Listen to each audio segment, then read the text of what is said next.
Hello दोस्तों, स्वागत है आप लोगों का आपके अपने यूट्यूब चैनल डिप्लोमा वाला पर। दोस्तों, आज की इस वीडियो में हम लोग एसआई के जो 9 क्वेश्चन बच गए थे उसको डिस्कस करने वाले हैं। पिछले वीडियो में हमने क्या किया था, 50 तक के प्रश्नों को डिस्कस कर लिया था, बाकी बचे 9 क्वेश्चन उसको हम लोग डिस्कस करने जा रहे हैं इस वीडियो में। तो आइए शुरू करते हैं। 51 नंबर के प्रश्न में देखिए क्या बोल रहा है। बोला कि एक व्यक्ति 50,000 3 वर्ष और 4% वार्षिक साधारण ब्याज दर है पर उधार लेता है। उसी राशि को 3 वर्ष और 6/4% वार्षिक साधारण ब्याज की दर पर उधार देता है। यानी कि वो 50,000 उधार लेता है 3 साल के लिए। कितने ब्याज पे? 4% की ब्याज पे। फिर क्या करता है कि 3 साल के लिए यही 6/4% के साधारण ब्याज पर उधार दे भी देता है। तो उससे पूछ रहा है कि तब व्यक्ति का लाभ कितना होगा, यानी उसका लाभ कितना होगा 1 साल का वर्ष में। यहाँ देखिए वर्ष में दिया है तो ये ध्यान में रखना है कि पूरा लाभ पूछ रहा है या वर्ष में पूछ रहा है। वर्ष का मतलब ये है कि 1 वर्ष में उसका लाभ क्या हो रहा है। तो हमें 1 वर्ष का लाभ निकालना है, तो कैसे निकालेंगे? देखिए कहने का मतलब ये है 4% की दर से वो ले रहा है उधार और 6/4% के हिसाब से वो दूसरे को उधार देता है। तो जाहिर सी बात है। तो आइए देखिए, इसको लगाने के 2 तरीके हैं। या तो आप बेसिक से लगाएं। बेसिक से लगाने का मतलब ये है कि आप 50,000 का 3 वर्ष के लिए 4% से ब्याज निकाल लें।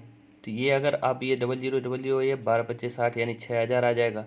6,000 तो वो ब्याज देगा, जो उधार लिया उस पर वो 6,000 क्या करेगा, ब्याज देगा। लेकिन अगर यहाँ हम इस तरह से निकाल लें तो ये हो जाएगा आपका 50,000, मतलब जो उधार वो दिया है उससे कितना ब्याज पाएगा। तो 50,000 का ये हो जाएगा आपका 3 गुणे ये 25/4।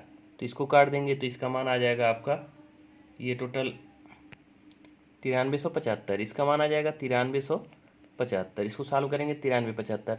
अब हम लाभ पता करना है। तो 3 साल का लाभ क्या हो जाएगा, इसमें से इसको घटा देंगे। तो 3 साल का लाभ आपका आ जाएगा ये 3375 रुपये। 3375 रुपये इसको घटा देंगे तो 3375, यानी 3 साल में वो टोटल लाभ कितना कमाएगा, 3375 रुपये। अब हमें 1 साल का पूछना है 1 वर्ष में। तो 1 वर्ष का निकालने के लिए हम 3 से क्या कर देंगे, भाग कर देंगे, यानी 1125 आ जाएगा। ये उसका लाभ आ गया। ये तो हो गया बेसिक तरीका। अब इसको डायरेक्ट कैसे करना है ये हमें देखना है। तो डायरेक्ट हम ऐसे कर सकते हैं। देखिए 3 साल का यहाँ कह रहा है, यहाँ भी 3 साल के लिए दे रहा है, यानी जितने दिन के लिए उधार ले रहा है उतने दिन के लिए उधार दे भी रहा है। तो वर्ष तो सेम है और हमसे यहाँ 1 वर्ष का लाभ पूछ रहा है, 3 वर्ष का पूछ नहीं रहा है। तो हम बेसिकली क्या करेंगे कि टाइम हमारा सेम है, बस ये धनराशि भी हमारी सेम है। 50,000 उधार ले रहा है और 50,000 उधार दे भी रहा है। तो हमें अंतर क्या है, सिर्फ ब्याज का अंतर है। तो हम ब्याज में अंतर देख लेते हैं, सीधे डायरेक्ट ब्याज में अंतर देख लेते हैं। तो ब्याज में कितने का अंतर हो जाएगा, 6/1/4 में से अगर हम 4 घटा देंगे तो 2/1/4 आ जाएगा। 2/1/4 ये अंतर आ गया दोनों के बीच में, 4% और 6/1/4%। इसका अगर मान हम देखें तो 4 दूना 8 है, 9/4%। यानी कि जो उसका लाभ होगा इतने प्रतिशत का लाभ होगा। ये प्रतिशत किससे निकाला जाएगा, तो 50,000 पे जो धनराशि है उसी पे हम प्रतिशत लाभ निकाल लेते हैं। तो 50,000 का हम देख लेते हैं 9/4%, यानी 9/4 गुणे 100। अब ये 00 से 00 कट जाएगा और 4 से इसको हम काट देंगे तो ये आपका देखिए 4 एकम 4 और ये 4 दूना 8, 4 पच्चे 20, यानी 125 गुणे 9। इसका मल्टीप्लाई कर लेंगे तो 1175। यानी डायरेक्ट हम क्या करेंगे, सिर्फ हम देख लेते हैं टाइम भी हमारा सेम है और हमसे 1 वर्ष के लिए पूछ रहा है, यानी 3 वर्ष का हमें मल्टीप्लाई भी नहीं करना है। राशि भी हमारा सेम है तो सीधी उसी हम परसेंटेज में देख लेते हैं, जितना लाभ होगा उसी राशि पे उसी का परसेंटेज डायरेक्ट निकाल के हम मान निकालेंगे। इतना करने से हम बच जाएंगे। अब आइए अगले प्रश्न पे चलते हैं, 52 नंबर पे। देखिए इसमें क्या कह रहा है, यक्स धनराशि पर 8.5 वार्षिक दर से 12 वर्ष और उसी ब्याज दर पर इतना वर्ष के लिए साधारण ब्याज का अंतर इतना है, तब यक्स का मान। तो यहाँ देखिए क्वेश्चन में आपको करेक्शन करना है, इसमें थोड़ा सा गलत दिया था। ये इतने वर्ष के साधारण ब्याज का नहीं, ये साधारण ब्याज के हिसाब से मिश्रधन का अंतर। यहाँ पे लिख लीजिएगा कि इतना वर्ष के मिश्रधन का अंतर जो है इतना है। यानी यक्स धनराशि है 8.5 के प्रतिशत के हिसाब से उसका ब्याज दर से 12 वर्ष का जो साधारण ब्याज आएगा उसका, और उसी दर से मतलब उसी ब्याज की दर से यानी 8.5 के हिसाब से 4/4 के जो आपका मिश्र धन आएगा, ब्याज और जो मूलधन उसको जोड़ने के बाद जो मिश्र धन आएगा उसका अंतर इतना है, तब यक्स का मान निकालना है। तो यहाँ साधारण ब्याज नहीं होकर के मिश्र धन होना चाहिए था। देखिए इसको करेक्शन कर लीजिएगा। अब इसको जब सॉल्व करेंगे तब आपका आंसर आ जाएगा। तो अब कैसे सॉल्व होगा, तो मान लीजिए यक्स है, धनराशि क्या है यक्स, प्लस मिश्र धन निकालने के लिए पहले हम इसका सॉरी यक्स प्लस अब यक्स का ब्याज का दर क्या है 8.5% गुणे समय कितना है 4×5 = 20, 24/5, ये 24/5 बटे 100। ये हमारा हो गया टोटल इसका में से धन। अब इसका में से मतलब अंतर कह रहा है तो माइनस करेंगे। यक्स 8.5, ये इसका हम निकाल रहे हैं 8.5 और कितने साल के लिए 12/100। इन दोनों का अंतर क्या है 3298 है। अब इसी को सॉल्व करके हमको यक्स का मान निकालना है। तो हम क्या करेंगे बेसिकली इसको देखिए 5 से इसको हम काट देंगे 1.7 बार में ये कटेगा। अब ये 100 का यहाँ पे मल्टीप्लाई होगा तो ये 100 हो जाएगा 100x प्लस इन दोनों का मल्टीप्लाई करेंगे तो इन दोनों का मल्टीप्लाई करने के बाद 40.8x हो जाएगा। 40.8x 100 को हम यहाँ नहीं लिख रहे हैं, डायरेक्ट हम 100 को यहाँ भी 100 है यहाँ भी 100 है, दोनों को हम उठा के यहाँ भी कर सकते हैं तो कर देंगे। तो यहाँ देखिए 85 8.5 में हम 12 का गुणा करेंगे तो ये आपका आ जाएगा 102x। कितना आ जाएगा 102x। अब इसको हम 100 को इधर 75 कर देंगे, क्या हो जाएगा 3298। इतना आप लोग समझ पा रहे होंगे। बस अब इसी को सॉल्व करना हमें। तो देखिए यहाँ अगर 3298 और ये 00 100 उधर चला जाएगा 00 हो जाएगा। अब हम क्या करेंगे इसको जोड़ देंगे। देखिए 100 और 40.8x इन दोनों को जोड़ देंगे तो ये क्या हो जाएगा 140.8x माइनस 102x बराबर 329800 ये मान आएगा। अब यहाँ से हम क्या करेंगे इसको घटा देंगे तो ये आपका कितना हो जाएगा 38.8। जब इसको घटा देंगे तो ये 38.8x बराबर 329800। यहाँ से x का मान जब कैलकुलेट करके निकालेंगे तो ये कैलकुलेट कर लीजिएगा आसानी से हो जाएगा आपका। ये हो जाएगा x का मान आ जाएगा आपका 8500। कितना आ जाएगा 8500। यही आपसे पूछ रहा था कि x का मान क्या होगा, तो ऑप्शन नंबर बी सही हो जाएगा 8500। अब आइए अगले प्रश्न पे चलते हैं 53 नंबर पे। 53 नंबर के क्वेश्चन में देखिए कह रहा है कि 9600 का एक हिस्सा 8% ब्याज दर पर और बचा हुआ 10% ब्याज जो हिस्सा है उसको 10% ब्याज दर पर निवेश किया जाता है। यानी 9600 राशि है, एक हिस्सा उसका 8% पर और बचा हुआ जो हिस्सा है 10% पर निवेश कर दिया जाता है। 4 वर्ष के बाद इतना उसका साधारण ब्याज प्राप्त होता है। तब धनराशि क्या होगी यदि ब्याज दर क्या होगा 10% हो। तो कहने का मतलब ये है कि वो पूछ रहा है कि 9600 की राशि है उसको 2 पार्ट में डिवाइड करना है। एक को 8% पे जो है निवेश करना है और एक को 10% पर, और 4 वर्ष के लिए निवेश करना है, जिससे हमें राशि टोटल 4 वर्ष के बाद दोनों को जोड़ने के बाद कितना 3500 प्राप्त हो रही है। तब आपसे पूछ रहा है कि साधारण ब्याज उसका कितना प्राप्त होगा यदि 10% वाले का, यानी 10% पे जो राशि दी गई है उसी का हमें मान निकालना है। तो आइए निकालते हैं। तो मान लेते हैं 9600 को हम 2 पार्ट में डिवाइड कर रहे हैं। एक हमारा यक्स, और अगर यक्स एक पार्ट हमारा एक मतलब एक हिस्सा राशि क्या है यक्स है, तो दूसरा क्या होगा 9600 माइनस यक्स होगा। 9600 माइनस यक्स होगा, ये तो आप लोगों को कन्फर्म ही होगा। तो अभी देखिए पहले इससे को क्या 8% के हिसाब से 4 वर्ष के लिए, तो यक्स को 8% के हिसाब से 4 वर्ष के लिए बटे 100 साधारण ब्याज हो गया। फिर यहाँ पे क्या दिया है इन दोनों का साधारण ब्याज टोटल ब्याज दिया है, तो टोटल के लिए हम क्या करेंगे ऐड करेंगे। फिर 9600 माइनस यक्स, इसको भी 8% ब्याज की दर से इसको 10% के ब्याज की दर से दिया जा रहा है। 10% के ब्याज दर से कितने 4 वर्ष के लिए बटे हम करेंगे 100।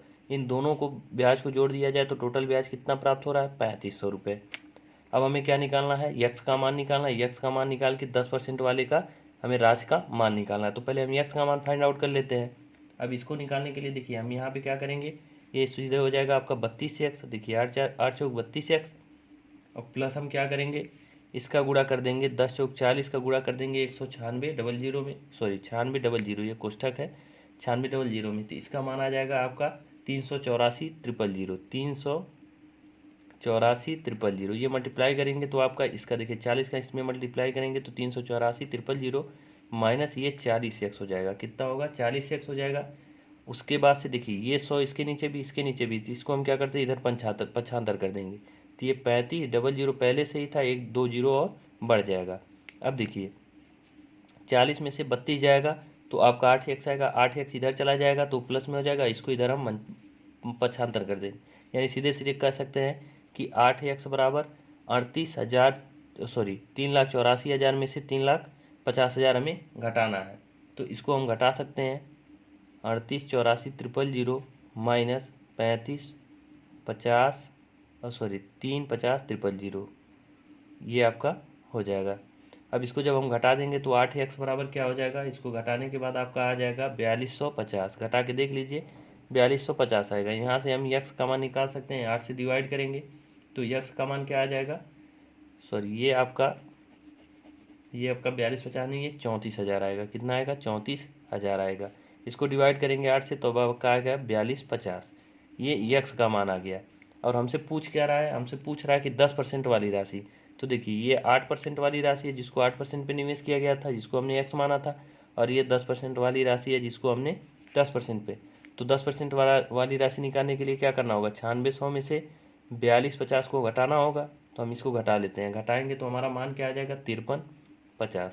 इसको घटा के देख लीजिए 5350, जो कि आपका सही जवाब हो जाएगा, ऑप्शन नंबर बी 5350। अब आइए 54 नंबर पे चलते हैं।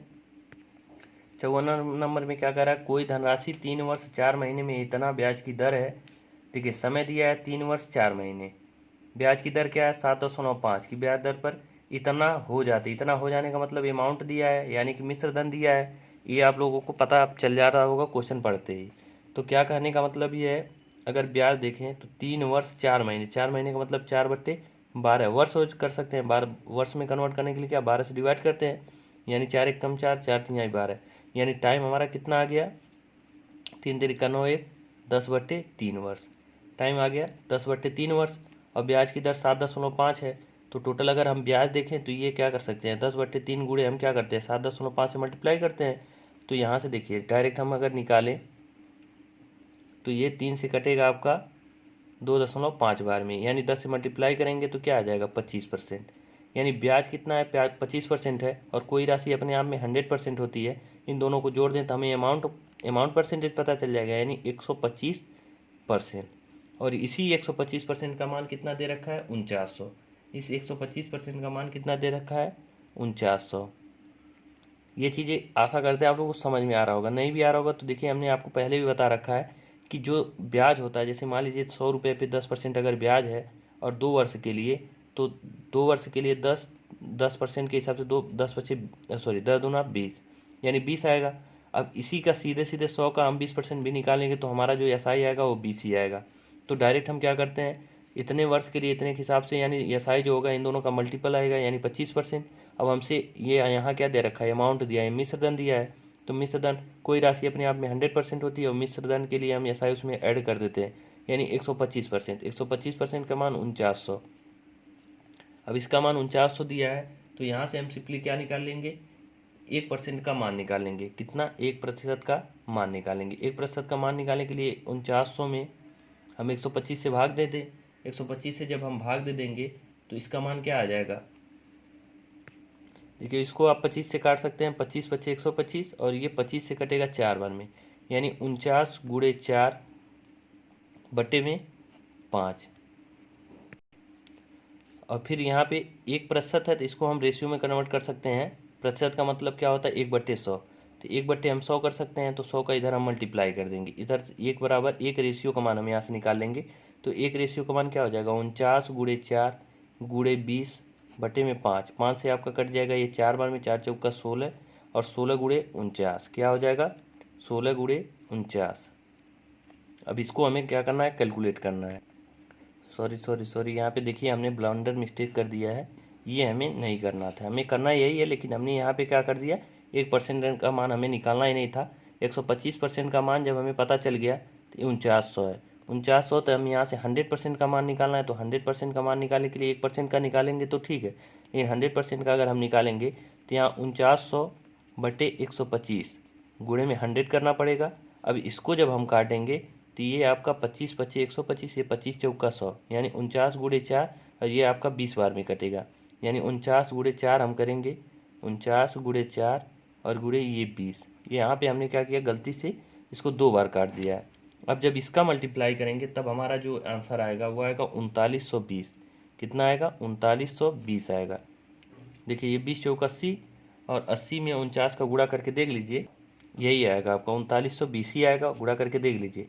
यानी अब हमें पता चल गया ये हमारा जो 100% आया, जो राशि आई, ये हमें क्या मूलधन यानी कि राशि हमको पता चल गई। मूलधन यानी कि राशि कितनी आ गई, ये आ गई 3920। ये क्या आती है, राशि। अब जब राशि हमें पता चल गई तो अब पूछ रहा है कि वह राशि 3/3/4 वर्ष में 8% साधारण ब्याज की दर से कितनी साधारण ब्याज मतलब कितना ब्याज देगी। तो सिंपल सी बात है, 3920 गुणे फार्मूले पे हम रखते हैं P इंटू आर। आर क्या है 8 और टाइम क्या है 4×3=12 15/4 और बट्टे में क्या होता है 100। अब इसको जब सॉल्व कर देंगे तो आपका आंसर आ जाएगा। आपका आंसर आ जाएगा, इसको सॉल्व करके देख लीजिएगा, आपका आंसर आएगा 50/96। यही आपका आंसर हो जाएगा। ऑप्शन नंबर क्या डी सही हो जाएगा। तो इस तरह से इस प्रश्न को सॉल्व करेंगे। अब आइए 55 नंबर पे चलते हैं। 55 नंबर के प्रश्न में देखिए कह रहा है कि वर्ष और दर प्रतिशत बराबर है। कहने का मतलब वर्ष मतलब यानी टाइम टी और जो रेट है आर, ये दोनों आपस में बराबर हैं। फिर कह रहा है कि 1/9, ये कहने का मतलब कुछ और है। कहने का मतलब देखिए यहाँ तक तो ठीक है, वर्ष और दर प्रतिशत क्या है बराबर है, लेकिन 1/9 यहाँ से हटा दीजिए। 1/9 यहाँ नहीं होना चाहिए। कहने का मतलब वर्ष और दर प्रतिशत बराबर है और साधारण ब्याज मूलधन का 1/9 है। 1/9 को यहाँ पर कर दीजिए। ये थोड़ा सा प्रिंटिंग मिस्टेक है, टाइपिंग एरर है, इसको सही कर लीजिएगा। साधारण ब्याज मूलधन का क्या है 1/9 है, तो दर प्रतिशत ज्ञात कीजिए। यानी जो साधारण ब्याज है एसआई मूलधन का, जिसके साथ क्या लगा होता है वो नीचे होता है। जो लोग हमसे परसेंटेज पढ़े होंगे उनको पता होगा। साधारण ब्याज का मूलधन क्या है 1/9, तो 1/9 यानी साधारण ब्याज और मूलधन का रेशियो क्या है 1/9, यानी पी का मान 9, एसआई का मान यानी साधारण ब्याज का मान 1। तो अब हमको इतना पता है और रेट और टाइम क्या है आपस में इक्वल है, तो हमसे रेट परसेंटेज पूछ रहा है, तो हम सीधे सीधे फार्मूला लगाएंगे एसआई का। एसआई का फार्मूला होता है एस इंटू आई यानी सिंपल इंटरेस्ट बराबर P into R into T by 100। Formula लगा कर आपको दिखा दे रहे हैं। अब यहाँ देखिए एसआई हमारा रेशियो में कितना आ रहा है 1, यहाँ रखेंगे। पी हमारा कितना आ रहा है 9, यहाँ 9 रखेंगे। आर हमारा मान लेते हैं आर है, हमें आर निकालना है और टी बी सी के इक्वल है तो हम आर रख सकते हैं। जब ये दोनों आपस में बराबर हैं तो आर रख सकते हैं, बिल्कुल रख सकते हैं। यहाँ पे हम क्या कर लेते हैं 100 कर लेते हैं। अब यहाँ देखिए आपका हो जाएगा R² बराबर 100/9 हो जाएगा। 100/9 बिल्कुल हो जाएगा। यहाँ से R बराबर क्या हो जाएगा 10/3। 10/3 क्या प्रतिशत। अब इसको और भी छोटा करना चाहें तो R बराबर 3 सही 1/3%। ये आपका सही जवाब हो जाएगा। ऑप्शन में आपके नहीं है, ये 33 सही 1/3 नहीं होना चाहिए, ये 3 सही 1/3 होना चाहिए। बाकी आप खुद भी सॉल्व करके देख लीजिए। अगर 10/3 को आप लिखना चाहेंगे 3 3 का 9 1 10/3, 33 सही 1/3 मतलब 100/3 होना चाहिए, लेकिन नहीं है। तो ये आपका आंसर आप किताब में भी सही कर सकते हैं, ये इसको भी सही कर लीजिएगा। अब आइए 56 नंबर पे चलते हैं। 56 नंबर के प्रश्न में क्या करा है कि यदि 5 वर्ष में मूलधन और साधारण ब्याज का अनुपात इतना है तो दर होगी। दर प्रतिशत हमें बताना है, तो 5 वर्ष टाइम दिया है 5 और साधारण ब्याज यानी एसआई अनुपाते मूलधन और साधारण ब्याज यानी मूलधन यानी पी और एसआई का अनुपात क्या दिया है 10/3 दिया है। यानी कि मूलधन क्या है 10, एसआई क्या है 3। तो अब हम आसानी से रेट परसेंटेज निकाल सकते हैं। तो रेट परसेंटेज निकालने के लिए एसआई बराबर क्या होता है, एसआई को हम 3 रखते हैं इंटू पी का मान क्या 10 हम रख लेते हैं, पी इंटू आर हमें निकालना है, ये टी हमारा कितना दिया है 5 बटे हम क्या करेंगे 100 कर देंगे PRT/100। अब यहाँ देखिए 10 बचे 50 से 2 बार में कटेगा, यानी आर बराबर क्या आ जाएगा 6% आ जाएगा। बहुत ही आसान क्वेश्चन है। ऑप्शन नंबर आपका क्या बी सही हो जाएगा। अब आइए 57 नंबर के क्वेश्चन पे चलते हैं। देखिए 57 नंबर के प्रश्न में क्या कह रहा है कि एक व्यक्ति अपनी आय का आधा हिस्सा 10% वार्षिक दर से 1/3 हिस्सा 9% वार्षिक और बचा हुआ हिस्सा 12% वार्षिक साधारण ब्याज से क्या करता है निवेश करता है। तब उसकी ब्याज दर मतलब ओवरऑल उसका पूछ रहा है कि ब्याज दर क्या होगा। तो देखिए इस तरह के क्वेश्चन के सबसे पहले हम क्या करते हैं, आधा हिस्सा कह रहा है यानी 1/2 यहाँ लिख लेते हैं। फिर उसके बाद 1/3 कह रहा है 1/3 लिख रहे हैं, क्योंकि शेष भी कह रहा है, शेष कह रहा है तो शेष हमें निकालना पड़ेगा। तो हम सिंपली क्या करते हैं इन दोनों का एलसीएम ले लेते हैं। इन दोनों का एलसीएम लेंगे तो कितना हो जाएगा 6। आप इसके साथ x भी मान सकते हैं, नहीं भी मान सकते हैं। अगर ये 6 हो गया तो अब ये नया हमारा क्या हो गया, अगर इसको भी हम 6 बना लें 1/2 को 1/6 करेंगे तो 1/6 कैसे कर सकते हैं, जब इसको यहाँ पे नीचे 3 से गुणा करना होगा तब 6 होगा और यहाँ भी 2 से करना होगा 3 से करना होगा। यानी इसको हम सीधे सीधे क्या लिख सकते हैं 3/6 और इसको हम क्या भी लिख सकते हैं 2/6। यानी जो हमारा निवेश का जो राशि है आधा हिस्सा, यानी 6 में 3 हमने निवेश किया 10% के हिसाब से। उसके बाद कितना निवेश किया, 6 में 1/3, यानी 6 का 1/3 2 निवेश किया 9% से। बाकी शेष कितना बचा, देखिए 6 हमारा टोटल राशि है, 6 में हमने 3 यहाँ निवेश किया, 2 यहाँ, बचा कितना 1। अब देखिए, अब हम चलते हैं परसेंटेज पे। तीन जो बचा हमारा आधा हिस्सा है, इसको कितने पे, 10% पे, तो 3 गुणे 10 करेंगे। फिर दो जो बचा 2 है, इसको कितने पे, 9% की दर से। जो बचा 1 है, इसको कितने प्रतिशत की दर से, 12%। यानी अगर हम टोटल को जोड़ दें, यहाँ टोटल को जोड़ दें तो देखिए 30 प्लस ये 18 प्लस ये 12, तो ये 12 18 30 30 60, यानी टोटल कितना हो गया 60% हमें यहाँ पे मिल रहा है। अगर ये 60% ब्याज हमें मिल रहा है, इसको हम अगर कन्वर्ट करें प्रतिशत का मान रख दें तो ये क्या हो जाएगा, 60/100 हो जाएगा। यानी ये हमें ब्याज प्राप्त हो रहा है कितना, 60/100, यानी 0.6 ब्याज प्राप्त हो रहा है।